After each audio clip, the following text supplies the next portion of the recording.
സംസ്ഥാന സർക്കാരിന്റെ താലൂക്ക് തല അദാലത്തുകൾ അക്ഷരാർത്ഥത്തിൽ ജനങ്ങളോടുള്ള കരുതലായി മാറുകയാണ്. വർഷങ്ങളായി കൈവശമുള്ള പട്ടയ ഭൂമിയുമായി ബന്ധപ്പെട്ട നിയമപ്രശ്നം അദാലത്തിൽ പരിഹരിക്കപ്പെട്ടതിന്റെ സന്തോഷത്തിലാണ് കാസർകോട്ടെ ഇസ്മയിലും കുടുംബവും. കാസർഗോഡ് തെക്കിലിലെ സംസ്ഥാന സർക്കാരിന്റെ കാസർഗോഡ് താലൂക്ക് തല കരുതലും കൈത്താങ്ങും അദാലത്തിലെത്തിയത് കിടപ്പാടവുമായി ബന്ധപ്പെട്ട നിയമപ്രശ്നത്തിന് പരിഹാരം തേടിയാണ്. ഇസ്മായിലിന്റെ ഉമ്മ ആയിഷ വർഷങ്ങളായി കൈവശം വെച്ചിരുന്ന തെക്കിൽ വില്ലേജിലെ 1 ഏക്കർ ഭൂമിക്ക് 1988 സംസ്ഥാന സർക്കാർ പട്ടയം അനുവദിച്ചിരുന്നു. ഇതിൽ 10 സെന്റ് സ്ഥലം 2014 ഇസ്മായിലിന് നൽകിയതോടെയാണ് പ്രശ്നങ്ങളുടെ തുടക്കം.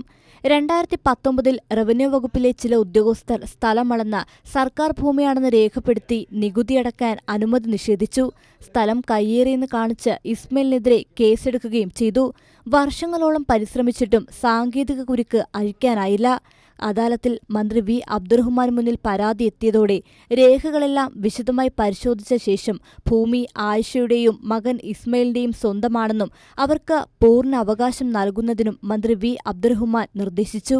വളരെ വർഷങ്ങളോളം പ്രവാസിയുടെ പ്രശ്നം പരിഹരിക്കാതെ സങ്കീർണമാക്കിക്കൊണ്ടത് ശരിയല്ല. എന്ത് തന്നെയായാലും ഇന്ന് തന്നെ ഈ പ്രശ്നം പരിഹരിച്ചു കൊടുത്ത് ഈ പ്രവാസിയുടെ പ്രശ്നം നീതിപൂർവമായും തീരുമാനമെടുത്ത് ഇന്ന് തന്നെ ആ ഭൂമിക്ക് നികുതി അടക്കാനുള്ള ഉത്തരവ് ഇന്ന് തന്നെ കളക്ടർ ഭാഗത്തുനിന്നുണ്ടാവണമെന്ന് പറഞ്ഞിട്ട് കളക്ടർ മിനിസ്റ്റർ നിയമപരമായൊരു തീരുമാനം എടുത്തതിൽ എനിക്കും എൻ്റെ പ്രായമായ മാതാവിനും ഭാര്യയ്ക്കും മക്കൾക്കും വളരെയധികം ഞങ്ങളിന്ന് സന്തോഷത്തിലാണ്.